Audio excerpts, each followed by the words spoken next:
ਸਤਿ ਸ਼੍ਰੀ ਅਕਾਲ ਜੀ, ਸਵਾਗਤ ਹੈ ਤੁਹਾਡਾ ਸਾਰਿਆਂ ਦਾ। ਤੁਸੀਂ ਵੇਖ ਰਹੇ ਹੋ ਜੀ ਪੰਜਾਬ ਹਰਿਆਣਾ ਹਿਮਾਚਲ ਤੇ ਤੁਹਾਡੇ ਨਾਲ ਮੈਂ ਅਮ੍ਰਿਤਾ ਗਰਗ ਹਾਜ਼ਰ ਹਾਂ ਲੈ ਕੇ ਬੁਲੇਟਿਨ ਪੰਜਾਬ ਲਾਈਵ। ਸ਼ੁਰੂਆਤ ਕਰਾਂਗੇ ਅੱਜ ਦੀਆਂ ਦੋ ਵੱਡੀਆਂ ਖਬਰਾਂ ਦੇ ਨਾਲ, ਦੋ ਵੱਡੀਆਂ ਤਸਵੀਰਾਂ ਦੇ ਨਾਲ, ਜਿੱਤੇ ਅੱਜ ਦਿਨ ਭਰ ਰਹੇਗੀ ਸਾਡੀ ਨਜ਼ਰ। ਇੱਕ ਪਾਸੇ ਜਿੱਥੇ ਖੇਤੀ ਕਾਨੂੰਨਾਂ ਨੂੰ ਲੈ ਕੇ ਕਿਸਾਨਾਂ ਦਾ ਅੰਦੋਲਨ ਜਾਰੀ ਹੈ, 27ਵਾਂ ਦਿਨ ਹੈ ਅੱਜ, ਤਾਂ ਦੂਜੇ ਪਾਸੇ ਆਈਟੀ ਵਿਭਾਗ ਵੱਲੋਂ ਆੜ੍ਹਤੀਆਂ ਤੇ ਜੋ ਕਾਰਵਾਈ ਕੀਤੀ ਜਾ ਰਹੀ ਹੈ ਉਸ ਨੂੰ ਲੈ ਕੇ ਵੀ ਅੱਜ ਤੋਂ 4 ਦਿਨੀ ਹੜਤਾਲ ਦੀ ਸ਼ੁਰੂਆਤ ਆੜ੍ਹਤੀ ਐਸੋਸੀਏਸ਼ਨਾਂ ਵੱਲੋਂ ਕੀਤੀ ਜਾ ਰਹੀ ਹੈ। ਠੰਡ ਦੇ ਬਾਵਜੂਦ ਕਿਸਾਨ ਲਗਾਤਾਰ ਬਾਰਡਰਾਂ ਤੇ ਡਟੇ ਹੋਏ ਨੇ। ਖੇਤੀ ਕਾਨੂੰਨਾਂ ਦਾ ਵਿਰੋਧ ਜਾਰੀ ਹੈ, ਖੇਤੀ ਕਾਨੂੰਨਾਂ ਨੂੰ ਰੱਦ ਕਰਨ ਦੀ ਮੰਗ ਜਾਰੀ ਹੈ। ਐਸੋਸੀਏਸ਼ਨ ਵੱਲੋਂ ਵੀ 4 ਦਿਨ ਦੀ ਹੜਤਾਲ ਕਰ ਸੂਬੇ ਭਰ ਦੀਆਂ ਮੰਡੀਆਂ ਨੂੰ ਬੰਦ ਰੱਖਿਆ ਜਾਏਗਾ ਤੇ ਨਾਲ ਹੀ ਐਲਾਨ ਇਹ ਵੀ ਵੱਡਾ ਕੀਤਾ ਗਿਆ ਹੈ ਕਿ ਜੋ ਵੀ ਆਈਟੀ ਵਿਭਾਗ ਦੀ ਟੀਮ ਆਏਗੀ ਕਾਰਵਾਈ ਦੇ ਲਈ ਉਸ ਦਾ ਵੀ ਘਿਰਾਅ ਕੀਤਾ ਜਾਏਗਾ। ਆਈਟੀ ਵਿਭਾਗ ਦੇ ਜੋ ਅਧਿਕਾਰੀ ਆਣਗੇ ਉਹਨਾਂ ਦੀ ਵੀ ਘੇਰਾਬੰਦੀ ਕੀਤੀ ਜਾਏਗੀ। ਸੋ ਇਹ ਦੋ ਤਸਵੀਰਾਂ ਅੱਜ ਦੀਆਂ ਰਹਿਣਗੀਆਂ ਜਿਨ੍ਹਾਂ ਤੇ ਬੇहद ਅਹਿਮ ਨਜ਼ਰ ਬਰਕਰਾਰ ਰਹੇਗੀ। ਇਹ ਦੋ ਖਬਰਾਂ ਵੱਡੀਆਂ ਖਬਰਾਂ ਨੇ ਜਿਨ੍ਹਾਂ ਤੇ ਦਿਨ ਭਰ ਕੋਈ ਨਾ ਕੋਈ ਗਤੀਵਿਧੀ ਵੇਖਣ ਨੂੰ ਮਿਲਦੀ ਰਹੇਗੀ। ਫਿਲਹਾਲ ਜੋ ਜਾਣਕਾਰੀ ਮਿਲ ਰਹੀ ਹੈ ਉਹ ਇਹੀ ਕਿ 27ਵੇਂ ਦਿਨ ਦੇ ਵਿੱਚ ਅੰਦੋਲਨ ਦਾਖਲ ਹੋ ਗਿਆ ਤੇ ਅੱਜ ਆੜ੍ਹਤੀਆਂ ਤੇ ਕਿਸਾਨਾਂ ਦੀ ਮੀਟਿੰਗ ਵੀ ਹੋਏਗੀ। ਸੋ ਕਾਨੂੰਨ ਰੱਦ ਕਰਵਾਉਣ ਦੀ ਮੰਗ ਨੂੰ ਲੈ ਕੇ ਦਿੱਲੀ ਬਾਰਡਰ ਤੇ ਡਟੇ ਕਿਸਾਨਾਂ ਦੇ ਨਾਲ ਗੱਲਬਾਤ ਕਰਨ ਦੇ ਲਈ ਸਰਕਾਰ ਮੁੜ ਤੋਂ ਹੁਣ ਤਿਆਰ ਹੈ। ਕਿਸਾਨ ਜਥੇਬੰਦੀਆਂ ਨਾਲ ਗੱਲਬਾਤ ਕਰ ਸਕਦੀ ਹੈ ਸਰਕਾਰ ਤੇ ਅਗਲੀ ਰਣਨੀਤੀ ਤਿਆਰ ਕਰ ਸਕਦੀਆਂ ਨੇ ਜਥੇਬੰਦੀਆਂ ਸਰਕਾਰ ਦੇ ਨਾਲ ਹੋਣ ਵਾਲੀ ਇਸ ਮੁਲਾਕਾਤ ਨੂੰ ਲੈ ਕੇ।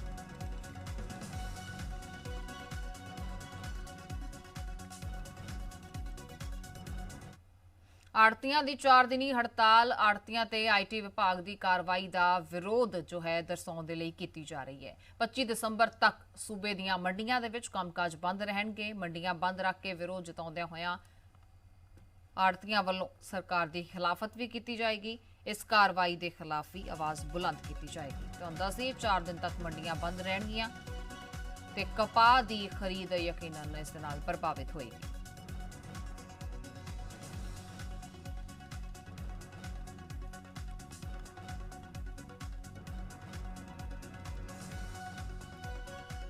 ਸੋ ਮੰਡੀਆਂ ਬੰਦ ਰੱਖਣ ਦਾ ਫੈਸਲਾ ਲੈ ਲਿਆ ਗਿਆ ਹੈ ਆੜ੍ਹਤੀ ਐਸੋਸੀਏਸ਼ਨਾਂ ਵੱਲੋਂ। ਆਉਣ ਵਾਲੇ 4 ਦਿਨ ਤੱਕ ਮੰਡੀਆਂ ਬੰਦ ਰਹਿਣਗੀਆਂ। ਕੱਲ ਤੋਂ ਇਸ ਤਰ੍ਹਾਂ ਦੇ ਪੂਰੇ ਇਸ ਵੇਰਵੇ ਨੂੰ ਲੈ ਕੇ ਜਾਣਕਾਰੀਆਂ ਸਾਂਝੀਆਂ ਕੀਤੀਆਂ ਜਾ ਰਹੀਆਂ ਸੀ ਪਬਲਿਕ ਡੋਮੇਨ ਦੇ ਵਿੱਚ ਤੇ ਹੁਣ 4 ਦਿਨ ਤੱਕ ਮੰਡੀਆਂ ਬੰਦ ਰੱਖੀਆਂ ਜਾਣਗੀਆਂ।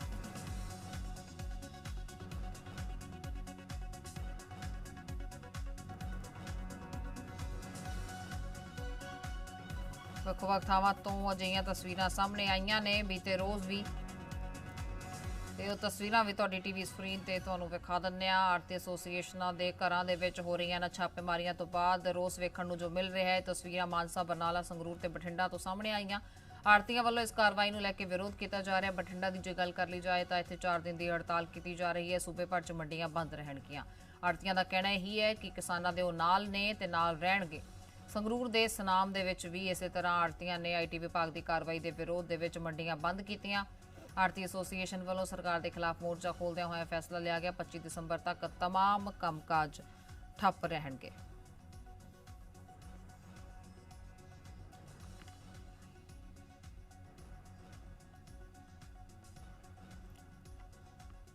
रुक करते हैं ग्राउंड जीरो ते किस तरह खरीद प्रभावित हो रही है, किस तरह नुकसान हो रहा है मंडियां दे बंद होने नाले जाणांगे।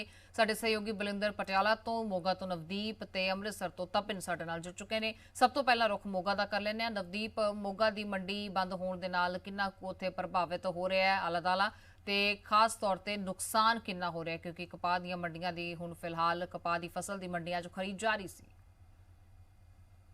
बिल्कुल अमृता, जे गल की जाए मोगा की तो मोगा च हजे फिलहाल असीं मंडी दे विच ही खड़े आ तो मंडी च इन्नी जिहड़ी प्रभाव जिहड़ा नहीं देखने को मिल रहा, क्योंकि ਜਿਹੜੀ ਮਾਲਵਾ ਬੈਲਟ ਹੈ ਉਹਦੇ ਵਿੱਚ ਜਿਹੜੀ ਹੈ ਦੋ ਫਸਲਾਂ ਜਿਹੜੀਆਂ ਝੋਨਾ ਤੇ ਕਣਕ ਉਹ ਜ਼ਿਆਦਾ ਹੁੰਦੀ ਹੈ ਤਾਂ ਬਾਸਮਤੀ ਜਿਹੜੇ ਇੱਕਾ ਦੁੱਕਾ ਕਿਸਾਨ ਜਿਹੜੇ ਲੈ ਕੇ ਆ ਰਹੇ ਨੇ ਉਹਨਾਂ ਨੂੰ ਜ਼ਰੂਰ ਫਰਕ ਜਿਹੜਾ ਪਊਗਾ। ਪਰ ਦੂਸਰੇ ਪਾਸੇ ਜਿਹੜੀ ਕਾਟਨ ਬੈਲਟ ਹੈ, ਜੇ ਗੱਲ ਕਰ ਲਈਏ ਮਾਨਸਾ ਬਠਿੰਡਾ ਵਾਲੀ ਸਾਈਡ ਦੀ, ਤਾਂ ਉੱਥੇ ਜਿਹੜੀ ਕਾਟਨ ਬੈਲਟ ਆ ਉਹਨਾਂ ਦੇ ਕਿਸਾਨ ਜਿਹੜੇ ਨੇ ਉਹ ਜ਼ਰੂਰ ਪ੍ਰਭਾਵਿਤ ਹੋਣਗੇ ਇਸ ਨੂੰ ਲੈ ਕੇ, ਕਿਉਂਕਿ ਜਿਹੜੀ ਮੀਟਿੰਗ ਜਿਹੜੀ ਹੋਈ ਸੀਗੀ ਮੋਗਾ ਦੇ ਵਿੱਚ ਆੜ੍ਹਤੀਆਂ ਦੀ, ਤਾਂ ਉਹਦੇ ਵਿੱਚ ਸਾਫ਼ ਤੌਰ ਤੇ ਜਿਹੜੇ ਆੜ੍ਹਤੀਏ ਮਾਨਸਾ ਜਾਂ ਬਠਿੰਡਾ ਤੋਂ ਆਏ ਸੀ ਉਹਨਾਂ ਨੇ ਇਸ ਚਿੰਤਾ ਜਤਾਈ ਸੀਗੀ, ਕਿਉਂਕਿ ਪਹਿਲਾਂ ਜਿਹੜੀ ਮੰਡੀਆਂ ਬੰਦ ਕਰਨ ਦੇ 31 ਤਰੀਕ ਤੱਕ ਦੱਸਿਆ ਗਿਆ ਸੀ ਕਿ 31 ਤਰੀਕ ਤੱਕ ਮੰਡੀਆਂ ਬੰਦ ਰੱਖੀਆਂ ਜਾਣਗੀਆਂ, ਪਰ ਸਿਰਫ ਆੜ੍ਹਤੀਆਂ ਦਾ ਇਹੀ ਕਹਿਣਾ ਸੀਗਾ ਕਿ ਅਸੀਂ ਕੇਂਦਰ ਸਰਕਾਰ ਨੂੰ ਰੋਸ ਦਿਖਾਉਣਾ, ਨਾ ਕਿ ਕਿਸਾਨ ਇਹਦੇ ਨਾਲ ਪ੍ਰਭਾਵਿਤ ਹੋਣ। ਤਾਂ ਇਹੀ ਕਾਰਨ ਹੈ ਕਿ ਸਿਰਫ 4 ਦਿਨਾਂ ਲਈ ਜਿਹੜੀਆਂ ਮੰਡੀਆਂ ਬੰਦ ਕੀਤੀਆਂ ਗਈਆਂ। ਦੂਜੇ ਪਾਸੇ ਗੱਲ ਕਰ ਲਈਏ, ਜਿਹੜੇ ਕਿਸਾਨ ਆੜ੍ਹਤੀਆਂ ਤੋਂ ਪੈਸੇ ਲੈ ਕੇ ਜਿਹੜਾ ਅਰਥ ਤੇ ਆਉਂਦੇ ਨੇ, ਉਹਨਾਂ ਨੂੰ ਜ਼ਰੂਰ ਪ੍ਰਭਾਵਿਤ ਹੋਣਗੇ, ਕਿਉਂਕਿ 4 ਦਿਨ ਬਿਲਕੁਲ ਕੰਮਕਾਜ ਜਿਹੜਾ ਬੰਦ ਰਹੇਗਾ। ਤੇ ਦੂਸਰੇ ਪਾਸੇ ਜੇ ਗੱਲ ਕਰ ਲਈਏ ਆੜ੍ਹਤੀਆਂ ਦੀ, ਤਾਂ ਉਹਨਾਂ ਵੱਲੋਂ ਇੱਕ ਰੋਸ ਜਿਹੜਾ ਜਤਾਇਆ ਜਾ ਰਿਹਾ ਹੈ, ਇੱਕ ਕੇਂਦਰ ਸਰਕਾਰ ਦੇ ਨਿਸ਼ਾਨੇ ਜ਼ਰੂਰ ਸਾਧੇ ਜਾ ਰਹੇ ਆ ਕਿ ਕਿਸਾਨਾਂ ਦਾ ਅਸੀਂ ਸਾਥ ਦੇ ਰਹੇ ਹਾਂ ਤੇ ਉਹਦਾ ਇਨਾਮ ਜਿਹੜੀ ਹੈ ਕੇਂਦਰ ਸਰਕਾਰ IT ਦੀ ਰੇਟਸ ਪਵਾ ਕੇ ਜਿਹੜਾ ਸਾਨੂੰ ਦੇ ਰਹੀ ਹੈ। ਦੂਸਰੇ ਪਾਸੇ ਜੇ ਗੱਲ ਕਰ ਲਈਏ ਕਿਸਾਨਾਂ ਦੀ, ਤਾਂ ਕਿਸਾਨਾਂ ਵੱਲੋਂ ਵੀ ਜਿਹੜੇ ਉਹਨਾਂ ਦੇ ਵਿਦੇਸ਼ਾਂ ਚੋਂ ਜਿਹੜੇ ਅਕਾਊਂਟਸ 'ਚ ਪੈਸੇ ਆਏ ਨੇ, ਉਹਦੀ ਜਾਂਚ ਵੀ ਜਿਹੜੀ FCRA ਦੇ ਗਾਈਡਲਾਈਨਸ ਦੇ ਥਰੂ ਜਿਹੜੇ ਡਾਕੂਮੈਂਟਸ ਆ ਉਹ ਵੀ ਮੰਗੇ ਗਏ ਆ। ਤਾਂ ਕਿਤੇ ਨਾ ਕਿਤੇ ਕਿਸਾਨ ਤੇ ਆੜ੍ਹਤੀਆਂ ਦਾ ਜਿਹੜਾ 9 ਮਾਸ ਦਾ ਰਿਸ਼ਤਾ ਹੈ, ਉਸ ਨੂੰ ਜਿਹੜੀ ਸਰਕਾਰ ਹੈ ਉਹ ਤੋੜਨ ਨੂੰ ਫਿਰਦੀ ਹੈ। ਜਿਹੜੇ ਆਰੋਪ ਜਿਹੜੇ ਕੇਂਦਰ ਸਰਕਾਰ ਤੇ ਲੱਗ ਰਹੇ ਆ, ਤੇ ਅੱਜ ਵਾਲਾ ਦਿਨ ਵੀ ਦੇਖਣ ਵਾਲਾ ਹੋਵੇਗਾ ਕਿਸ ਤਰ੍ਹਾਂ ਜਿਹੜੇ ਕਿਸਾਨ ਜੇ ਮੰਡੀਆਂ 'ਚ ਆਉਂਦੇ ਨੇ ਤੇ ਕਿਸ ਤਰ੍ਹਾਂ ਉਹ ਪ੍ਰਭਾਵਿਤ ਹੁੰਦੇ ਨੇ, ਕਿਸ ਤਰ੍ਹਾਂ ਦੀ ਮੁਸ਼ਕਲਾਂ ਦਾ ਸਾਹਮਣਾ ਉਹਨਾਂ ਨੂੰ ਕਰਨਾ ਪੈ ਸਕਦਾ। ਜੀ ਅਮ੍ਰਿਤਾ ਜੀ, ਪਟਿਆਲਾ ਦਾ ਰੁਖ ਕਰਾਂਗੇ। ਬਲਿੰਦਰ ਨੇ ਸਾਡੇ ਨਾਲ ਪਟਿਆਲੇ ਤੋਂ। ਬਲਿੰਦਰ, ਕੀ ਕੁਝ ਰਿਪੋਰਟ CM ਸਿਟੀ ਦੀ ਹੈ ਮੰਡੀਆਂ ਨੂੰ ਲੈ ਕੇ? ਅਮਰਤਾ, CM ਸਿਟੀ ਦੀ ਗੱਲ ਕੀਤੀ ਜਾਵੇ ਤਾਂ ਪਟਿਆਲਾ, ਰਾਜਪੁਰ ਅਤੇ ਸਮਾਣਾ ਆੜਤੀ ਜਿਹੜੇ ਐਸੋਸੀਏਸ਼ਨ ਦੇ ਪ੍ਰਧਾਨਾਂ ਦੇ ਘਰ ਰੇਡ ਕੀਤੀ ਗਈ ਹੈ। ਹਾਲਾਂਕਿ ਪ੍ਰਧਾਨਾਂ ਵੱਲੋਂ ਜਦ ਅਸੀਂ ਕੱਲ ਗੱਲਬਾਤ ਕੀਤੀ ਗਈ ਤਾਂ ਉਹਨਾਂ ਵੱਲੋਂ ਕਾਫੀ ਜਿਹੜਾ ਹੈਗਾ ਗੁੱਸਾ ਵੀ ਜ਼ਾਹਿਰ ਕੀਤਾ ਗਿਆ ਕਿ ਸਾਨੂੰ ਬੇਵਜ੍ਹਾ ਜਿਹੜਾ ਹੈਗਾ ਤੰਗ ਪਰੇਸ਼ਾਨ ਕੀਤਾ ਜਾ ਰਿਹਾ, ਜਿੱਦੇ ਚੱਲਦੇ ਪਟਿਆਲਾ ਦੇ ਵਿੱਚ ਜਿਹੜੀ ਆੜਤੀ ਐਸੋਸੀਏਸ਼ਨ ਵੱਲੋਂ ਜਿਹੜਾ ਹੈਗਾ ਆਪਣਾ ਕੰਮਕਾਜ ਠੱਪ ਕਰਕੇ 4 ਦਿਨ ਲਈ ਜਿਹੜਾ ਹੈਗਾ ਹੁਣ ਕੇਂਦਰ ਸਰਕਾਰ ਦੇ ਖਿਲਾਫ ਰੋਸ ਪ੍ਰਦਰਸ਼ਨ ਕਰਨਗੇ। ਮੇਰੇ ਨਾਲ ਇਸ ਵਕਤ ਆੜਤੀ ਐਸੋਸੀਏਸ਼ਨ ਦੇ ਪ੍ਰਧਾਨ ਪਟਿਆਲੇ ਦੇ ਮੌਜੂਦਾ ਗੱਲਬਾਤ ਕਰਾਂਗੇ ਕਿੱਦਾਂ ਦੀ ਜਿਹੜੀ ਹੈਗੀ ਕਿਸਾਨਾਂ ਨੂੰ ਮੁਸ਼ਕਲ ਆ ਸਕਦੀ ਹੈ ਤੇ ਕੀ ਕੁਝ ਜਿਹੜਾ ਹੈਗਾ ਉਹਨਾਂ ਦੇ ਇਸ ਵਕਤ 4 ਦਿਨਾਂ 'ਚ ਕੀ ਕੁਝ ਪਲਾਨਿੰਗ ਹੋਏਗੀ। ਸਰ, ਸਭ ਤੋਂ ਪਹਿਲਾਂ ਦੱਸਿਆ ਵੀ ਕਿ ਕੀ ਕੁਝ ਜਿਹੜੀਆਂ ਮੁਸੀਬਤਾਂ ਆ ਸਕਦੀਆਂ ਕਿਸਾਨਾਂ ਜਿਹੜੇ 4 ਦਿਨ ਲਈ ਬੰਦ ਹੈ ਦੁਕਾਨਾਂ ਦੀਆਂ। ਦੇਖੋ, ਜਿਹੜੀਆਂ ਅਸੀਂ ਇਹ ਦੁਕਾਨਾਂ ਬੰਦ ਕੀਤੀਆਂ ਨੇ, ਜਿਹੜੇ ਸੈਂਟਰ ਸਰਕਾਰ ਨੇ, ਮੋਦੀ ਸਰਕਾਰ ਨੇ 3 ਕਾਲੇ ਕਾਨੂੰਨ ਕਿਸਾਨਾਂ ਦੇ ਖਿਲਾਫ, ਆੜ੍ਹਤੀਆਂ ਤੇ ਮਜ਼ਦੂਰਾਂ ਦੇ ਖਿਲਾਫ ਲਿਆਂਦੇ ਨੇ, ਉਹਨਾਂ ਦੇ ਰੋਸ ਵਜੋਂ ਹੀ ਮਤਲਬ ਕਿ ਅਸੀਂ ਜਿਹੜਾ ਹੈ ਮੰਡੀਆਂ 'ਚ ਕੰਮ ਕਰ ਰਹੇ ਸੀਗੇ। ਤੇ ਜਿਹੜੀ ਸਾਡਾ ਇਹ ਹੁਣ ਅਸੀਂ 4 ਦਿਨ ਵਾਸਤੇ ਮੰਡੀਆਂ ਪੰਜਾਬ ਦੀਆਂ ਬੰਦ ਕੀਤੀਆਂ ਨੇ, ਉਹ ਜਿਹੜੀਆਂ ਇਨਕਮ ਟੈਕਸ ਨੇ ਆੜ੍ਹਤੀ ਪ੍ਰਧਾਨਾਂ ਦੇ ਉੱਤੇ ਔਰ ਹੋਰ ਸਾਡੇ ਆੜ੍ਹਤੀ ਭਰਾਵਾਂ ਦੇ ਉੱਤੇ ਛਾਪੇ ਮਾਰੇ ਨੇ।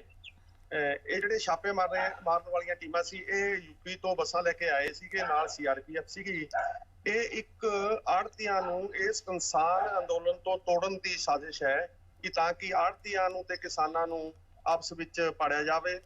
ਪਰ ਕਿਸਾਨਾਂ ਦਾ ਆੜ੍ਹਤੀਆਂ ਦਾ 9 ਮਾਸ ਦਾ ਰਿਸ਼ਤਾ ਹੈ, ਇਹਨੂੰ ਕੋਈ ਵੀ ਤਾਕਤ ਜਿਹੜੀ ਹੈ ਉਹ ਨਹੀਂ ਤੋੜ ਸਕੇਗੀ। ਜੀ, ਮੁਸੀਬਤ ਆ ਸਕਦੀ ਹੈ 4 ਦਿਨਾਂ ਦੇ ਵਿੱਚ ਜਿਹੜੀਆਂ ਦੁਕਾਨਾਂ ਤੁਸੀਂ ਬੰਦ ਕੀਤੀਆਂ ਜਾਣਗੀਆਂ, ਕਿਹੜੀ ਫਸਲ ਆ ਰਹੀ ਹੈ ਜਾਂ ਕੋਈ ਉਹਨਾਂ ਨੂੰ ਪ੍ਰੋਬਲਮ ਆ ਸਕਦੀ ਹੈਗੀ ਕਿਸਾਨਾਂ ਨੂੰ? ਅਸੀਂ ਜ਼ਿਮੀਂਦਾਰਾਂ ਨੂੰ ਸੁਨੇਹੇ ਭੇਜ ਦਿੱਤੇ ਨੇ ਕਿ ਇਹ 4 ਦਿਨਾਂ ਦੇ ਵਿੱਚ ਜਿਹੜੀ ਉਹਨਾਂ ਕੋਲ ਕੋਈ ਬਾਸਮਤੀ ਪਈ ਆ ਜਾਂ ਕੋਈ ਕਣਕ ਲਿਆਉਂਦਾ ਇੱਥੇ, ਉਹ ਨਾ ਲਿਆ ਜੀ। ਸੋ ਇਸ ਕਰਕੇ ਕਿਸੇ ਨੂੰ ਮੁਸ਼ਕਲ ਇਸ ਕਰਕੇ ਨਹੀਂ ਆਏਗੀ ਕਿ ਅਸੀਂ ਸਾਰਿਆਂ ਨੂੰ ਆੜ੍ਹਤੀਆਂ ਨੂੰ ਹਦਾਇਤ ਕਰਤੀ ਸੀ ਔਰ ਉਹਨਾਂ ਆੜ੍ਹਤੀਆਂ ਨੇ ਆਪਣੇ ਜ਼ਿਮੀਂਦਾਰਾਂ ਨੂੰ ਇਹ ਗੱਲ ਦੱਸ ਦਿੱਤੀ ਹੈ। ਜੀ ਸਰ, ਕੀ ਦੁਕਾਨਾਂ ਬੰਦ ਰਹਿਣਗੀਆਂ ਜੀ 4 ਦਿਨ? ਹਾਂਜੀ, 4 ਦਿਨ ਬੰਦ ਰਹਿਣਗੀਆਂ ਦੁਕਾਨਾਂ, ਬਿਲਕੁਲ ਕੰਮ ਨਹੀਂ ਹੋਏਗਾ। ਅਸੀਂ ਪੂਰੀ ਮੁਕੰਮਲ ਹੜਤਾਲ ਤੇ ਰਹਾਂਗੇ ਤੇ ਜ਼ਿਮੀਂਦਾਰਾਂ ਦਾ ਸਮਰਥਨ ਕਰਾਂਗੇ। ਜੀ, ਅੰਮ੍ਰਿਤਾ ਦੇਖਿਆ ਸਾਫ਼ ਕੀਤਾ ਕਿ ਅੱਜ ਜਿਹੜੇ ਆੜਤੀ ਐਸੋਸੀਏਸ਼ਨ ਵੱਲੋਂ ਅੱਜ ਇੱਕ ਮੀਟਿੰਗ ਵੀ ਇੱਥੇ ਸਵੇਰੇ ਕੀਤੀ ਗਈ ਹੈ ਤੇ ਸਾਡੇ ਦੱਸਿਆ ਗਿਆ ਕਿ ਦੁਕਾਨਾਂ ਜਿਹੜੀਆਂ ਹੈਗੀਆਂ ਪੂਰੀ ਤਰ੍ਹਾਂ 4 ਦਿਨ ਅਸੀਂ ਬੰਦ ਕਰਕੇ ਜਿਹੜਾ ਹੈਗਾ ਕੇਂਦਰ ਸਰਕਾਰ ਦੇ ਖਿਲਾਫ ਰੋਸ ਪ੍ਰਦਰਸ਼ਨ ਕਰਾਂਗੇ। ਉਹਨਾਂ ਦਾ ਕਹਿਣਾ ਕਿ ਕਿਤੇ ਨਾ ਕਿਤੇ ਜਿਹੜੀ ਇਹ ਰੇਡਾਂ ਨੇ ਇਹ ਸਾਨੂੰ ਦਬਾਉਣ ਦੇ ਲਈ ਜਿਹੜੀਆਂ ਕੀਤੀਆਂ ਜਾ ਰਹੀਆਂ ਨੇ, ਜਦਕਿ ਇਹਨਾਂ ਨੇ ਸਾਫ਼ ਕਰਤਾ ਕਿ ਕਿਸਾਨਾਂ ਦੇ ਨਾਲ ਖੜੇ ਆ, ਕਿਉਂਕਿ ਕਿਸਾਨ ਦੇ ਨਾਲ ਹੀ ਜਿਹੜਾ ਹੈਗਾ ਇਹਨਾਂ ਦਾ ਜਿਹੜਾ ਹੈਗਾ ਬਿਜ਼ਨਸ ਜ਼ਿਆਦਾ ਚੱਲਦਾ। ਅਗਰ ਕਿਸਾਨ ਨਹੀਂ ਰਹੇਗਾ ਤਾਂ ਇਹ ਆੜ੍ਹਤੀ ਨਹੀਂ ਰਹਿਣਗੇ। ਤਾਂ ਕਿਤੇ ਨਾ ਕਿਤੇ ਕੇਂਦਰ ਸਰਕਾਰ ਦੇ ਉੱਪਰ ਜਿਹੜਾ ਹੈਗਾ ਇਲਜ਼ਾਮ ਲਗਾ ਰਹੇ ਨੇ ਹੈਗੇ। ਪਰ 4 ਦਿਨ ਜਿਹੜੇ ਹੈਗੇ ਹੁਣ ਇਹਨਾਂ ਦੇ ਜਿਹੜੀ ਦੁਕਾਨਾਂ ਬੰਦ ਕਰਕੇ ਜਿਹੜਾ ਹੈਗਾ ਹੁਣ ਇਹ ਰੋਸ ਪ੍ਰਦਰਸ਼ਨ ਕਰਨਗੇ। ਇਸ ਨਾਲ ਕੇਂਦਰ ਸਰਕਾਰ ਦਾ ਕੀ ਜਿਹੜਾ ਹੈਗਾ ਦਬਾਅ ਪੈਂਦਾ ਜਾਂ ਨਹੀਂ ਪੈਂਦਾ ਤਾਂ ਆਉਣ ਵਾਲਾ ਸਮਾਂ ਦੱਸੂਗਾ। ਪਰੰਤੂ ਫਿਲਹਾਲ ਪੰਜਾਬ ਦੇ ਵਿੱਚ ਜਿਹੜੇ ਆੜ੍ਹਤੀ ਐਸੋਸੀਏਸ਼ਨ ਇਸ IT ਦੀ ਜਿਹੜੇ ਭਾਗ ਦੀ ਰੇਡ ਦੇ ਕਾਰਨ ਜਿਹੜਾ ਹੈਗਾ ਕਾਫੀ ਨਿਰਾਸ਼ ਨਜ਼ਰ ਆ ਰਹੇ ਨੇ। ਜੀ ਅਮ੍ਰਿਤਾ। ਜੀ ਬਿਲਕੁਲ, ਮਾਨਸਾ ਤੋਂ ਵਿਨੋਦ ਗੋਇਲ ਵੀ ਸਾਡੇ ਨਾਲ ਜੁੜ ਚੁੱਕੇ ਨੇ। ਵਿਨੋਦ, ਤੁਹਾਡੇ ਕੋਲ ਆਉਂਗੀ ਪਰ ਉਸ ਤੋਂ ਪਹਿਲਾਂ ਤਪਿੰਦਰ ਤੁਹਾਡਾ ਰੁਖ ਕਰ ਲੈਂਦੇ ਹਾਂ। ਅੰਮ੍ਰਿਤਸਰ ਦੇ ਵਿੱਚ ਕੀ ਸਥਿਤੀ ਨਜ਼ਰ ਆਉਂਦੀ ਹੈ? ਕਿਉਂਕਿ ਜਿਸ ਤਰ੍ਹਾਂ ਅਸੀਂ ਪਟਿਆਲਾ ਦਾ ਹਾਲ ਜਾਣਿਆ, ਦੁਕਾਨਦਾਰਾਂ ਵੱਲੋਂ ਵੀ ਪੂਰਾ ਸਮਰਥਨ ਕੀਤਾ ਜਾ ਰਿਹਾ, ਦੁਕਾਨਾਂ ਤੱਕ ਬੰਦ ਕੀਤੀਆਂ ਜਾ ਰਹੀਆਂ, ਕਿਹਾ ਜਾ ਰਿਹਾ ਕਿ ਆੜ੍ਹਤੀ ਤੇ ਕਿਸਾਨਾਂ ਦੇ ਨਾਲ ਖੜੇ ਨੇ। ਅੰਮ੍ਰਿਤਸਰ ਦੀ ਕੀ ਤਸਵੀਰ ਹੈ? ਜੀ ਬਿਲਕੁਲ, ਅੰਮ੍ਰਿਤਸਰ ਤੋਂ ਅੰਮ੍ਰਿਤਾ ਸਵੇਰ ਦੀਆਂ ਅਸੀਂ ਤਸਵੀਰਾਂ ਦਿਖਾ ਰਹੇ ਹਾਂ। ਕਿਸਾਨ ਮਜ਼ਦੂਰਾਂ ਨਾਲ ਵੀ ਗੱਲ ਕੀਤੀ ਹੈ ਤੇ ਠੰਡ ਇਸ ਵਕਤ ਬਹੁਤ ਜ਼ਿਆਦਾ ਹੈਗੀ ਹੈ ਤੇ ਇਸ ਵਕਤ ਮਜ਼ਦੂਰ ਵੀ ਜਿਹੜੇ ਇੱਥੇ ਬੈਠੇ ਨੇ ਉਹ ਕਹਿੰਦੇ ਨੇ ਹੁਣ ਸਾਨੂੰ ਘਰ ਦਾ ਖਰਚਾ ਚਲਾਉਣਾ ਮੁਸ਼ਕਲ ਹੋ ਜਾਏਗਾ। ਜਿਵੇਂ ਕਿ ਸਾਡੇ ਦੋਨੋਂ ਹੀ ਮੋਗਾ ਤੋਂ ਵੀ ਤੇ ਪਟਿਆਲਾ ਤੋਂ ਵੀ ਸਹਿਯੋਗੀ ਦੱਸਦੇ ਪਏ ਸੀਗੇ ਕਿ ਜਿਹੜੇ ਆੜ੍ਹਤੀ ਨੇ ਉਹ ਕਾਫੀ ਰੋਸ ਦੇ ਵਿੱਚ ਨੇ। ਤੁਸੀਂ ਦੇਖ ਸਕਦੇ ਹੋ ਇੱਥੇ 4 ਦਿਨ ਲਈ ਜਿਹੜੀਆਂ ਮੰਡੀਆਂ ਬੰਦ ਕੀਤੀਆਂ ਗਈਆਂ ਨੇ, ਲੇਕਿਨ ਇੱਥੇ ਮਸ਼ੀਨ ਇਸ ਕਰਕੇ ਚਲਾਈ ਗਈ ਹੈ ਕਿਉਂਕਿ ਇਹਦੀ ਜਿਹੜੀ ਫੱਕ ਹੈਗੀ ਹੈ ਉਹਨੂੰ ਜਲਾ ਕੇ ਜਿਹੜਾ ਕਿਸਾਨ ਠੰਡ ਤੋਂ ਜਿਹੜੀ ਆ ਉਹ ਰਾਹਤ ਪਾ ਸਕਣ। ਤੇ ਦੂਸਰੇ ਪਾਸੇ ਤੁਸੀਂ ਦੇਖ ਸਕਦੇ ਹੋ ਕਿ ਕਿਸਾਨ ਜਿਹੜੇ ਨੇ ਉਹ ਕਿਸ ਤਰ੍ਹਾਂ ਆਪਣਾ ਇੱਥੇ ਸਮਾਂ ਕੱਟਦੇ ਪਏ ਨੇ। ਹੁਣ ਉਹ ਭੁੱਖੇ ਢਿੱਡ ਵੀ ਜਿਹੜੇ ਉਹਨਾਂ ਦਾ ਕਹਿਣਾ ਕਿ ਅਸੀਂ ਹੁਣ ਹੋ ਜਾਣਾ ਹੈ, ਤੇ ਇਹੀ ਇੰਤਜ਼ਾਮ ਕੀਤਾ ਜਾ ਰਿਹਾ ਮਸ਼ੀਨ ਚਲਾ ਕੇ ਕਿ ਉਹ ਕਿਸੇ ਤਰੀਕੇ ਦਿਨ ਰਾਤ ਜਿਵੇਂ ਬਹਿੰਦੇ ਨੇ ਉਹ ਬਹਿ ਸਕਣ। ਤੁਸੀਂ ਦੇਖ ਸਕਦੇ ਹੋ ਕਿੰਨੇ ਨੇ ਫੱਕ ਜਿਹੜੀ ਹੈ ਉਹ ਜਲਾਈ ਹੈ ਕਿ ਇਹਨਾਂ ਨੂੰ ਬਹਿਣਾ ਤਾਂ ਕਿ ਥੋੜਾ ਆਸਾਨ ਹੋ ਜਾਵੇ। ਤੇ ਕਿਸਾਨਾਂ ਦਾ ਇਹੀ ਕਹਿਣਾ ਕਿ ਮਜ਼ਦੂਰਾਂ ਦਾ ਇਹੀ ਕਹਿਣਾ ਕਿ ਅਗਰ ਜਿਹੜਾ ਆੜਤੀਆ ਤੇ ਮਜ਼ਦੂਰ ਤੇ ਨਾਲ ਜਿਹੜਾ ਜ਼ਿਮੀਦਾਰ ਹੈ, ਮਜ਼ਦੂਰ ਵੀ ਨਾਲ ਜੁੜਿਆ ਹੋਇਆ, ਕਿਉਂਕਿ ਇਹਨਾਂ ਤੋਂ ਬਿਨਾ ਮਜ਼ਦੂਰ ਵੀ ਜਿਹੜਾ ਹੈਗਾ ਉਹ ਬਿਲਕੁਲ ਕਾਫੀ ਅਸਹਾय ਹੋ ਜਾਏਗਾ। ਕੀ ਕਹਿਣਾ ਚਾਹੋਗੇ? ਤੁਸੀਂ ਕਿਹਾ ਇੱਕ ਗੱਲ ਕਹੀ, ਬੜੀ ਚੰਗੀ ਗੱਲ ਕੀਤੀ ਕਿ ਜ਼ਮੀਨ ਦੇ ਵਿੱਚ ਜਿਹੜੇ ਕੀੜੇ ਨੇ ਉਹ ਵੀ ਮਰ ਜਾਣਗੇ, ਕਿ ਉਹਨਾਂ ਦਾ ਵੀ ਇੱਕ ਰਿਸ਼ਤਾ ਨਾਲ ਜੁੜਿਆ ਕਿਸਾਨਾਂ ਨਾਲ। ਹਾਂਜੀ ਬਿਲਕੁਲ ਜੀ, ਪੱਕੀ ਗੱਲ ਹੈ। ਜੇਕਰ ਫਸਲ ਹੀ ਨਹੀਂ ਹੈਗੀ ਤੇ ਕੀੜੇ ਨੇ ਜ਼ਮੀਨ ਨੂੰ ਜ਼ਮੀਨ ਨੂੰ ਨਹੀਂ ਖਾਣਾ, ਉਹਨੇ ਵੀ ਫਸਲ ਨੂੰ ਖਾਣਾ। ਜਿਹੜੀ ਹਵਾ ਆ ਉਹਨੇ ਵੀ ਫਸਲ ਨੂੰ ਖਾਣਾ ਕਿਉਂ? ਉਹਦੇ ਫਸਲ ਦੀ ਹਵਾ ਸਾਨੂੰ ਜਿਹੜੀ ਆ ਉਹ ਸਹੀ ਲੱਗਣੀ ਆ। ਤੇ ਜੇ ਮੰਨ ਲਓ ਜ਼ਿਮੀਂਦਾਰ ਹੀ ਮਰ ਗਿਆ ਤੇ ਕੀੜਿਆਂ ਤੱਕ ਵੀ ਦੁਨੀਆ ਥੱਲੇ ਮਰ ਜੂਗੀ। ਕਿਸ ਕਾਰਨ? ਕਿਉਂ? ਜੇ ਫਸਲ ਹੀ ਨਹੀਂ ਆ ਤੇ ਹਵਾ ਠੰਡੀ ਨਹੀਂ ਹੋਣੀ। ਜੇ ਤਰੇਲ ਪੈਂਦੀ ਹੈ ਤੇ ਤਰੇਲ ਦੀ ਹਵਾ ਸਾਫ਼ ਹੋਣੀ ਹੈ ਸਭ ਤੋਂ ਵੱਧ। ਜੇ ਕਾਰਨ ਜੇ ਕਿਸਾਨ ਹੀ ਨਹੀਂ ਹੈਗਾ ਤੇ ਫਿਰ ਮਜ਼ਦੂਰ ਵੀ ਹੈ ਨਹੀਂ, ਆੜਤੀ ਵੀ ਹੈ ਨਹੀਂ ਆ। ਜੇ ਰੂੰ ਨਹੀਂ ਹੈਗਾ ਤੇ ਮੋਦੀ ਸਾਹਿਬ 10 ਲੱਖ ਤੱਕ ਸੂਟ ਕਿੱਥੋਂ ਪਾ ਲੈਣਗੇ? ਕੀ ਗੱਲ ਕਪਾਹ ਨੂੰ ਉਸ ਨੂੰ ਕੀੜੇ ਨਹੀਂ ਲੱਗਦੇ, ਉਹਦੇ ਤੇ ਦਵਾਈ ਨਹੀਂ ਪੈਂਦੀ? ਜੇ ਕਿਸਾਨ ਨਹੀਂ ਹੈਗਾ ਤੇ ਕੋਈ ਚੀਜ਼ ਵੀ ਨਹੀਂ ਹੈਗੀ, ਨਾ ਕੱਪੜੇ ਦੀ ਫੈਕਟਰੀ। ਫੈਸਲਾ ਕੀ ਲਿੱਤਾ ਹੈਗਾ? ਅਗਰ ਆਪਾਂ ਆੜਤੀਆਂ ਦਾ ਦੇਖਿਆ ਜਾਏ, ਉਹਨਾਂ ਨੇ ਕਹਿੰਦਾ 4 ਦਿਨ ਬੰਦ ਰਹੇਗਾ, ਦਿੱਲੀ ਵੀ ਜਾਣਗੇ ਆੜਤੀਏ, ਬਾਰਡਰਾਂ ਤੇ ਵੀ ਬੈਠਣਗੇ। ਹੁਣ ਅੱਗੋਂ ਤੁਹਾਨੂੰ ਕੀ ਲੱਗਦਾ? ਕਿਉਂਕਿ ਤੁਸੀਂ ਸਾਰਾ ਦਿਨ ਇੱਥੇ ਬੈਠਦੇ ਹੋ, ਚਰਚਾ ਕੀ ਹੁੰਦੀ ਹੈ ਆਪਸ ਦੇ ਵਿੱਚ? ਜਦੋਂ ਤੁਸੀਂ ਆੜਤੀਆ ਬਹਿੰਦਾ, ਤੁਸੀਂ ਬਹਿੰਦੇ ਹੋ, ਕਿਸਾਨ ਬਹਿੰਦਾ, ਚਰਚਾ ਦਾ ਕੀ ਵਿਸ਼ਾ ਅੱਜ ਦੀ ਰੇਟ 'ਚ ਮੰਡੀਆਂ 'ਚ? ਸਭ ਤੋਂ ਵਿਸ਼ਾ ਇਹੋ ਹੀ ਮਾੜਾ ਐਂਡ ਫਿਰ ਇਹੋ ਹੀ ਆਉਂਦਾ ਵੀ ਜਿੰਨਾ ਚਿਰ ਮੋਦੀ ਇਹ ਤਿੰਨੇ ਕਾਨੂੰਨ ਵਾਪਸ ਨਹੀਂ ਲੈਂਦਾ ਉਹਨਾਂ ਚਿਰ ਕੋਈ ਵੀ ਮਸਲਾ ਹੱਲ ਨਹੀਂ ਹੋਣਾ। ਭਾਵੇਂ ਉੱਥੇ ਸਾਲ ਭਰ ਲੱਗ ਜਾਏ, ਭਾਵੇਂ 2 ਸਾਲ ਲੱਗ ਜਾਣ, ਉੱਥੋਂ ਕਦੀ ਵੀ ਧਰਨਾ ਨਹੀਂ ਚੁੱਕਿਆ ਜਾਊਗਾ। ਜਿਹਦੀ ਤੱਕ ਮਜ਼ਦੂਰਾਂ ਦੀ ਥੱਲੇ ਵਿਚਾਰ ਆ, ਜਾਂ ਆੜਤੀ ਦੀ ਵਿਚਾਰ ਆ, ਜਾਂ ਯੂਨੀਅਨ ਜ਼ਿਮੀਂਦਾਰਾਂ ਦੀ ਵਿਚਾਰ ਜਿਹੜੀ ਆ, ਉਹ ਸਾਰੀ ਇੱਕੇ ਰਸਤੇ ਤੁਰਨਾ ਸ਼ੁਰੂ ਹੋ ਗਈ ਆ।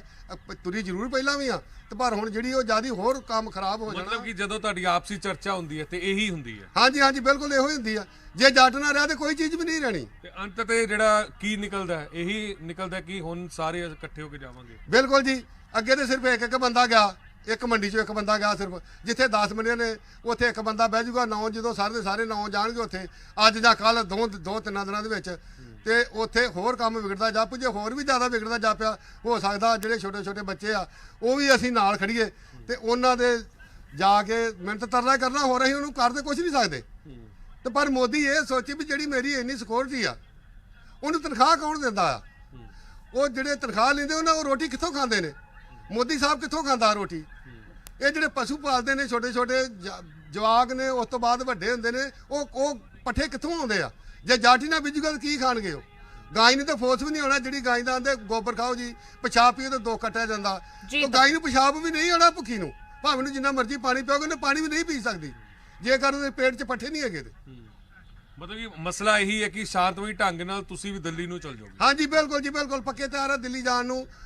ਭਾਵੇਂ ਹੋ ਸਕਦਾ ਹੋਰ 10 ਮਿੰਟਾਂ ਤੱਕ ਗੱਡੀ ਕੋ ਆ ਗਈ ਤੇ ਅਸੀਂ ਜਾਣ ਨੂੰ ਤਿਆਰ ਆ ਤੇ ਜਾਵਾਂਗੇ ਜ਼ਰੂਰ। ਇਹ ਨਹੀਂ ਵੀ ਨਹੀਂ ਜਾਵਾਂਗੇ। ਉੱਥੇ ਜੇ ਹੋਰ ਵੀ ਕੋਈ ਮਸਲਾ ਹੱਲ ਸੋਚਿਆ ਜਾ ਗਿਆ ਤੇ ਹੋ ਸਕਦਾ ਅਸੀਂ ਹੋਰ ਕੁਝ ਸੋਚ ਦਈਏ ਜੀ। ਬਿਲਕੁਲ। ਤੇ ਇਹ ਵੀ ਸੁਣਿਆ ਕਿ ਉਹਨਾਂ ਨੇ ਕਿਹਾ ਕਿ ਭਾਵੇਂ ਗੱਲਾਂ ਕੀਤੀਆਂ ਨੇ ਜੋਸ਼ ਦੇ ਵਿੱਚ ਕੀਤੀਆਂ ਨੇ, ਲੇਕਿਨ ਹੋਸ਼ ਦੇ ਵਿੱਚ ਜ਼ਰੂਰ ਕੀਤੀਆਂ ਨੇ ਕਿ ਜਾਵਾਂਗੇ, ਤਰਲੇ ਮਿੰਤਾ ਕਰ ਸਕੇ। ਸਰਕਾਰ ਹੈ, ਵੱਡੀ ਹੈ, ਤੇ ਇਸ ਕਰਕੇ ਉੱਥੇ ਜਾਣ ਲਈ ਤਿਆਰੀਆਂ ਸ਼ੁਰੂ ਹੋ ਚੁੱਕੀਆਂ ਨੇ। ਚਰਚਾ ਵੀ ਹੁਣ ਮੰਡੀਆਂ ਦੇ ਵਿੱਚ ਆਹੀ ਹੈ, ਆੜਤੀਆਂ ਨੂੰ ਲੈ ਕੇ ਵੀ, ਕਿਸਾਨਾਂ ਦੀ ਵੀ ਤੇ ਹੁਣ ਮਜ਼ਦੂਰਾਂ ਦੀ ਵੀ, ਕਿ ਹੁਣ ਦਿੱਲੀ ਜਾਣਾ ਹੀ ਪਊਗਾ। ਕਿ ਇੰਤਜ਼ਾਰ ਕਰ ਰਹੇ ਨੇ ਕਿ ਸ਼ਾਇਦ ਕੋਈ ਚੰਗਾ ਸੱਦਾ ਆ ਜਾਏ। जी बिल्कुल, इंतजार जो है वो लगातार किसान, पंजाब, आड़ती हर कोई कर रहा है। मानसा का हाल जानते हैं। विनोद की तस्वीर मानसा दे विच नजर आउंदी है। जिस तरह असीं सुनिया, हर कोई परेशान है, चर्चावां हर पासे ही ने, पर कोई हल वल दिखदा कोई भी कदम नजर नहीं आ रहा। दसना चाहांगा कि मानसा दे विच भी जिहड़े पंजाब भर दे आड़तियां दी तरह हड़ताल दी जिहड़ी ਐਲਾਨ ਕੀਤਾ ਗਿਆ 4 ਦਿਨਾਂ ਦਾ, ਉਸ ਨੂੰ ਲੈ ਕੇ ਜੇ ਦੇਖਿਆ ਜਾਵੇ ਤਾਂ ਦੁਕਾਨਾਂ ਜਿਹੜੀਆਂ ਹੈਗੀਆਂ ਆੜਤੀਆਂ ਦੀਆਂ ਪੂਰੀ ਤਰ੍ਹਾਂ ਬੰਦ ਨੇ। ਕੋਈ ਵੀ ਦੁਕਾਨ ਇਸ ਤਰ੍ਹਾਂ ਵਾਲੇ ਤੁਹਾਨੂੰ ਨਹੀਂ ਲੱਗਦੀ ਵੀ ਕੋਈ ਖੁੱਲੀ ਹੋਈ ਹੈ। ਆੜਤੀਆਂ ਦਾ ਇਹੀ ਕਹਿਣਾ ਹੈ ਵੀ ਕਿਸਾਨਾਂ ਨਾਲ ਜਿਹੜਾ ਸਾਡਾ 9 ਮਾਸ ਦਾ ਰਿਸ਼ਤਾ ਹੈ ਉਹਨੂੰ ਨਿਭਾਉਂਦੇ ਹੋਏ ਉਹਨਾਂ ਵੱਲੋਂ ਜਿੱਥੇ ਦਿੱਲੀ ਜਾ ਕੇ ਕਿਸਾਨਾਂ ਦੇ ਧਰਨੇ ਵਿੱਚ ਸ਼ਮੂਲੀਅਤ ਕੀਤੀ ਗਈ ਹੈ, ਉਹਦੇ ਨਾਲ ਹੀ ਉਹਨਾਂ ਦੀ ਜਿਹੜੀ ਫਾਈਨੈਂਸ਼ੀਅਲ ਮਦਦ ਹੈ ਉਹ ਵੀ ਆੜਤੀਆਂ ਵੱਲੋਂ ਕੀਤੀ ਗਈ ਹੈ। ਤੇ ਉਸ ਤੋਂ ਬਾਅਦ ਹੀ ਜਿਹੜੀ ਕੇਂਦਰ ਸਰਕਾਰ ਦੇ ਇਨਕਮ ਟੈਕਸ ਵਿਭਾਗ ਵੱਲੋਂ ਛਾਪੇਮਾਰੀ ਸ਼ੁਰੂ ਕੀਤੀ ਗਈ ਹੈ। ਫਿਰ ਵੀ ਆੜਤੀਆਂ ਦਾ ਕਹਿਣਾ ਵੀ ਅਗਰ ਛਾਪੇਮਾਰੀ ਹੁਣ ਵੀ ਜਾਰੀ ਰਹੀ ਤਾਂ ਉਹਨਾਂ ਵੱਲੋਂ ਇਕੱਠੇ ਹੋ ਕੇ ਜਿਹੜੇ ਕੋਈ ਵੀ ਅਧਿਕਾਰੀ ਆਉਂਦੇ ਨੇ ਉਹਨਾਂ ਦਾ ਘਿਰਾਓ ਕੀਤਾ ਜਾਏਗਾ ਤੇ ਉਹਨਾਂ ਨੂੰ ਉੱਥੋਂ ਨਹੀਂ ਜਾਣ ਦਿੱਤਾ ਜਾਵੇਗਾ। ਅੰਮ੍ਰਿਤਾ, ਮੇਰੇ ਨਾਲ ਆੜਤੀ ਐਸੋਸੀਏਸ਼ਨ ਮਾਨਸਾ ਦੇ ਪ੍ਰਧਾਨ ਵੀ ਜੁੜੇ ਨੇ, ਜਿਨ੍ਹਾਂ ਨਾਲ ਗੱਲ ਕਰਕੇ ਜਾਣ ਸਕਦੇ ਹਾਂ ਕਿ ਉਹਨਾਂ ਦਾ ਜਿਹੜਾ ਹੈਗਾ 4 ਦਿਨ ਦੀ ਹੜਤਾਲ ਹੈ ਉਹਦੇ ਬਾਰੇ ਕੀ ਕਹਿਣਾ ਹੈਗਾ। ਬੱਬੀ ਜੀ, ਕੀ ਕਹੋਗੇ ਤੁਸੀਂ 4 ਦਿਨ ਦੀ ਹੜਤਾਲ ਨਿਯਤ ਕੀਤੀ ਹੈ?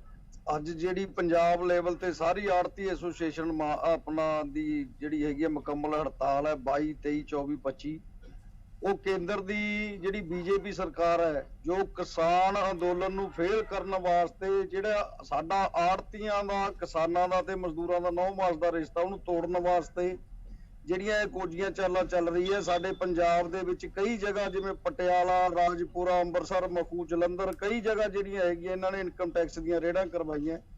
ਅਸੀਂ ਇਸ ਲਈ ਅੱਜ ਜਿਹੜੀ ਹੈਗੀ ਹੈ 4 ਦਿਨਾਂ ਵਾਸਤੇ ਮੁਕੰਮਲ ਹੜਤਾਲ ਕੀਤੀ ਹੈ, ਤੁਸੀਂ ਦੇਖ ਸਕਦੇ ਹੋ। ਤੇ ਅਸੀਂ ਮੋਦੀ ਸਰਕਾਰ ਨੂੰ ਤੇ ਇਹਨਾਂ ਦੇ ਮੋਦੀ ਭਗਤਾਂ ਨੂੰ ਵੀ ਇਹ ਦੱਸਣਾ ਚਾਹੁੰਦੇ ਆ ਵੀ ਜਿਹੜਾ ਸਾਡਾ ਇਹ 9 ਮਾਸ ਦਾ ਰਿਸ਼ਤਾ ਹੈ ਇਹਨੂੰ ਤੋੜਨ ਦੀ ਕੋਸ਼ਿਸ਼ ਨਾ ਕਰੋ। ਜਿੰਨਾ ਤੁਸੀਂ ਲੋਕਾਂ ਤੇ, ਵਪਾਰੀ ਵਰਗ ਤੇ ਜਾਂ ਕਿਸਾਨਾਂ ਤੇ ਜਾਂ ਮਜ਼ਦੂਰਾਂ ਤੇ ਪ੍ਰੈਸ਼ਰ ਬਣਾਉਣ ਦੀ ਕੋਸ਼ਿਸ਼ ਕਰੋਗੇ, ਉਹਨਾਂ ਜ਼ਿਆਦਾ ਇਹ ਸੰਘਰਸ਼ ਜਿਹੜਾ ਹੈਗਾ ਹੋਰ ਤਿੱਖਾ ਹੋਊਗਾ।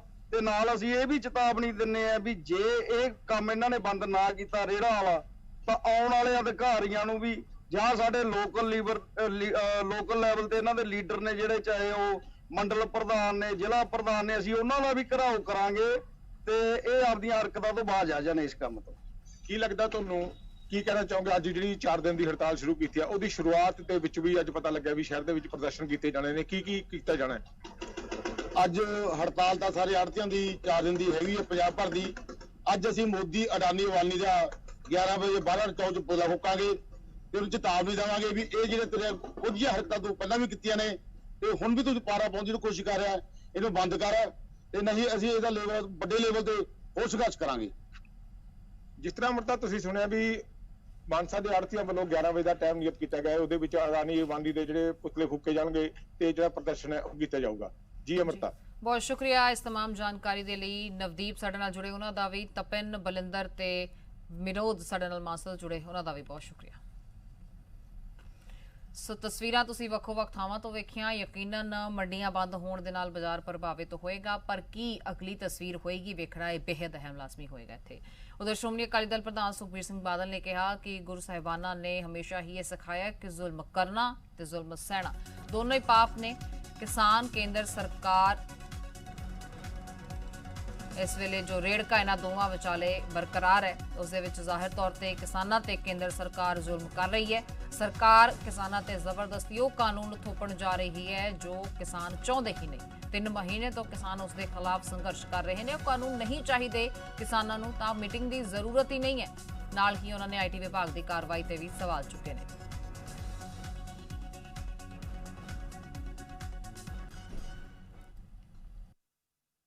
ਹਰ ਵਾਰ ਇੱਕੋ ਇੱਕ ਡਰਾਮਾ ਕਿ ਜੇ ਅਸੀਂ ਤੁਹਾਨੂੰ ਨੈਗੋਸੀਏਸ਼ਨ ਤੇ ਆਓ, ਆ ਜਿਹੜੀ ਚਾਲ ਹੈ ਇਹਨਾਂ ਦੀ ਹਰ ਵਾਰ ਬੁਲਾਉਣਾ ਤੇ ਉਹਦੇ ਬਾਅਦ ਫਿਰ ਤੋਂ ਜ਼ੀਰੋ ਤੋਂ ਸ਼ੁਰੂ ਕਰਨਾ। ਆ ਬੇਸਿਕਲੀ ਚਾਲ ਹੈ ਕਿ ਲੋਕਾਂ ਕਿਵੇਂ ਨਾ ਕਿਵੇਂ ਪਬਲਿਕ ਦਿਖਾਈਏ ਕਿ ਅਸੀਂ ਗੱਲ ਕਰਨਾ ਚਾਹੁੰਦੇ ਹਾਂ ਪਰ ਕਿਸਾਨ ਨਹੀਂ ਚਾਹੁੰਦੇ। ਆ ਇੱਕ ਇੰਪ੍ਰੈਸ਼ਨ ਦੇਣਾ ਚਾਹੁੰਦੀ ਹੈ ਸੈਂਟਰ ਦੀ ਸਰਕਾਰ। ਸੈਂਟਰ ਦੀ ਸਰਕਾਰ ਨੂੰ ਕਹਿਣਾ ਚਾਹਣਾ ਹੈ ਕਿਸਾਨ ਕਿਸੇ ਤੋਂ ਡਰਨ ਵਾਲੇ ਨਹੀਂ, ਨਾ ਆੜਤੀਆ ਭਾਈਚਾਰਾ ਡਰਨ ਵਾਲਾ ਹੈ। ਤੁਸੀਂ ਆਪਣੇ ਤਾਕਤ ਦੇ ਸਿਰ ਤੇ ਤੁਸੀਂ ਆ ਸੰਘਰਸ਼ ਨੂੰ ਕਮਜ਼ੋਰ ਨਹੀਂ ਕਰ ਸਕਦੇ। ਜਿੰਨਾ ਤੁਸੀਂ ਜ਼ੁਲਮ ਕਰੋਗੇ ਉਨਾ ਹੀ ਤਕੜੇ ਹੋ ਕੇ ਸੰਘਰਸ਼ ਵਧੂਗਾ। ਆ ਰੇਡਾਂ ਰੂਡਾਂ ਮੈਂ ਕਹਿੰਦਾ ਬਹੁਤ ਗਲਤ ਡਾਇਰੈਕਸ਼ਨ ਤੇ ਸੈਂਟਰ ਸਰਕਾਰ ਚੱਲ ਰਹੀ ਹੈ। ਉਧਰ ਅਕਾਲੀ ਦਲ ਦੀ ਕੋਰ ਕਮੇਟੀ ਦੀ ਮੀਟਿੰਗ ਵੀ ਹੋਈ ਤੇ ਸੁਖਬੀਰ ਬਾਦਲ ਦੀ ਅਗਵਾਈ ਦੇ ਵਿੱਚ ਹੋਈ। ਇਸ ਮੀਟਿੰਗ ਤੇ ਕਈ ਮੁੱਦਿਆਂ ਤੇ ਮੰਥਨ ਕੀਤਾ ਗਿਆ। ਸੰਘਰਸ਼ ਦੌਰਾਨ ਜਾਨ ਗਵਾਉਣ ਵਾਲੇ ਕਿਸਾਨਾਂ ਲਈ ਅਖੰਡ ਪਾਠ ਸਾਹਿਬ ਵੀ ਰੱਖੇ ਜਾਣਗੇ। ਫੈਸਲਾ ਲਿਆ ਗਿਆ 2 ਜਨਵਰੀ ਤੋਂ ਸ਼੍ਰੋਮਣੀ ਅਕਾਲੀ ਦਲ ਵੱਲੋਂ ਅਖੰਡ ਪਾਠ ਸਾਹਿਬ ਰੱਖੇ ਜਾਣਗੇ, ਆਰੰਭੇ ਜਾਣਗੇ। ਕਾਨੂੰਨਾਂ ਨੂੰ ਰੱਦ ਕਰਾਉਣ ਲਈ ਸਪੈਸ਼ਲ ਸੈਸ਼ਨ ਸੱਦਣ ਦੀ ਵੀ ਪ੍ਰਧਾਨ ਮੰਤਰੀ ਕੋਲੋਂ ਮੰਗ ਕੀਤੀ ਗਈ ਹੈ। ਇਸ ਤੇ ਇਨਕਾਰ ਕਰਨ ਤੋਂ ਬਾਅਦ ਸੁਖਬੀਰ ਸਿੰਘ ਬਾਦਲ ਨੇ ਸਵਾਲ ਕੀਤੇ ਤੇ ਨਾਲ ਹੀ ਦੱਸਿਆ ਕਿ ਸ਼੍ਰੋਮਣੀ ਅਕਾਲੀ ਦਲ ਦੀ ਸਬ ਕਮੇਟੀ ਕਾਨੂੰਨਾਂ ਦਾ ਵਿਰੋਧ ਕਰਨ ਵਾਲੀਆਂ ਪਾਰਟੀਆਂ ਦੇ ਨਾਲ ਵੀ ਚਰਚਾ ਕਰੇਗੀ ਤੇ ਨਾਲ ਹੀ ਕੇਂਦਰ ਸਰਕਾਰ ਤੇ ਦਬਾਅ ਪਾਉਣ ਦੇ ਲਈ ਵੀ ਰਣਨੀਤੀ ਅਗਲੀ ਤਿਆਰ ਕੀਤੀ ਜਾਏਗੀ। ਕਿ ਕਿਸਾਨੀ ਦਾ ਵੱਡਾ ਸੰਘਰਸ਼ ਚੱਲ ਰਿਹਾ ਤਾਂ ਜ਼ਿਆਦਾ ਫੋਕਸ ਹਮੇਸ਼ਾ ਕਿਸਾਨੀ ਹੁੰਦਾ ਹੈ। ਇਸ ਕਰਕੇ ਕਿਸਾਨੀ ਅੰਦੋਲਨ ਨੂੰ ਜਿਸ ਤਰੀਕੇ ਅੰਦੋਲਨ ਨੂੰ ਕੁਚਲਣ ਵਾਸਤੇ ਕੇਂਦਰ ਸਰਕਾਰ ਵੱਲੋਂ ਹੱਥਕੰਡੇ ਵਰਤੇ ਗਏ ਆ, ਆੜਤੀਆਂ ਦੇ ਲੀਡਰਾਂ ਦੇ ਉੱਤੇ ਇਨਕਮ ਟੈਕਸ ਦੇ ਰੇਡ ਕੀਤੇ ਗਏ ਆ, ਉਹਦੇ ਖਿਲਾਫ ਵੀ ਰੈਜ਼ੋਲੂਸ਼ਨ ਪਾ ਕੇ ਅਸੀਂ ਕੰਡਮ ਕੀਤਾ। ਇਹਦੇ ਨਾਲ ਹੀ ਜਿਹੜੀ ਹੈ ਕਿ ਜਿਹੜੀ ਕੇਂਦਰ ਸਰਕਾਰ ਵੱਲੋਂ ਫੈਡਰਲਿਜ਼ਮ ਨੂੰ ਜਿਹੜਾ ਜਿਸ ਤਰੀਕੇ ਖੁਰਾ ਲਾਇਆ ਜਾ ਰਿਹਾ, ਉਹਦੇ ਵਾਸਤੇ ਆਲਰੇਡੀ ਅਸੀਂ ਖੇਤਰੀ ਪਾਰਟੀਆਂ ਦੇ ਨਾਲ ਇੱਕ ਕਮੇਟੀ ਸਾਡੀ ਪਾਰਟੀ ਦੀ ਲਗਾਤਾਰ ਤਾਲਮੇਲ ਕਰ ਰਹੀ ਹੈ, ਉਹ ਵੀ ਵਿਚਾਰ ਵਟਾਂਦਰਾ ਕੀਤਾ। ਉਧਰ ਦੂਸ਼ਿਤ ਪਾਣੀ ਦੀ ਸਮੱਸਿਆ ਨੂੰ ਦੂਰ ਕਰਨ ਦੇ ਮਕਸਦ ਨਾਲ ਹੁਣ ਪੰਜਾਬ ਸਰਕਾਰ ਦਾ ਵੱਡਾ ਐਲਾਨ ਸਾਹਮਣੇ ਆਇਆ ਹੈ, ਜਿਸ ਤਹਿਤ ਟੀਚਾ ਮਿੱਥਿਆ ਗਿਆ ਕਿ ਮਾਰਚ 2022 ਤੱਕ ਪਿੰਡੂ ਖੇਤਰਾਂ ਤੱਕ ਪਾਣੀ ਘਰ ਘਰ ਪਹੁੰਚਦਾ ਕੀਤਾ ਜਾਏਗਾ। ਖਾਸ ਤੌਰ ਤੇ ਪੀਣ ਵਾਲਾ ਸਾਫ਼ ਪਾਣੀ ਜਿਸ ਦਾ ਕਨੈਕਸ਼ਨ ਲੋਕਾਂ ਦੇ ਘਰਾਂ ਤੱਕ ਪਹੁੰਚਾਇਆ ਜਾਏਗਾ। ਪੰਜਾਬ ਸਰਕਾਰ ਨੇ ਐਲਾਨ ਕੀਤਾ ਕਿ 1634 ਵਾਟਰ ਕੁਆਲਿਟੀ ਅਫੈਕਟਡ ਪਿੰਡਾਂ ਦੇ ਵਿੱਚ ਇਹ ਪਾਣੀ ਪਹੁੰਚਾਇਆ ਜਾਏਗਾ।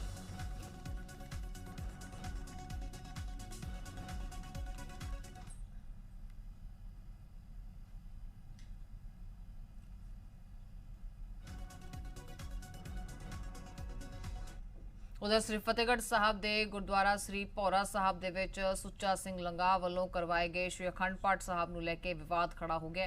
साबका डिप्टी स्पीकर बीर दविंदर सिंह ने इल्जाम लगाया कि जिसनूं श्री अकाल तख्त साहब ने पंथ तो छेक दिता, उस शख्स नूं SGPC वालों श्री अखंड पाठ साहब की इजाजत देना बेहद ही गलत है। दूजे पासे श्रोमणी अकाली दल के जिला प्रधान जगदीप सिंह चीमा ने बीर दविंदर के इल्जामां नूं नकारदे होए कहा कि श्री अखंड पाठ साहब 2015 दे विच बुक किए गए सन, उस वेले उन्हां नूं पंथ तो छेकिया नहीं सी गया ते उन्होंने यह भी कहा कि गुरु घर दे विच हर किसी नूं आउण दी इजाजत है, किसी नूं गुरु घर च आउण तो तां नहीं रोकिया जा सकता।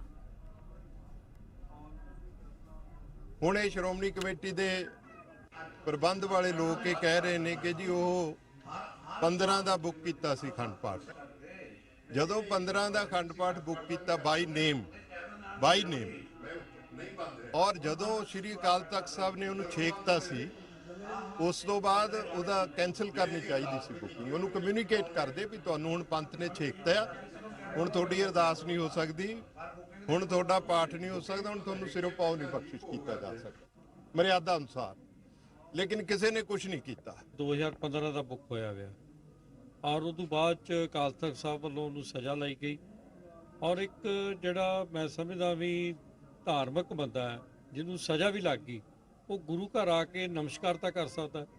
किसी मुलाजम ने किसी SGPC मैंबर ने उन्होंने कोई सरोपा नहीं दिता।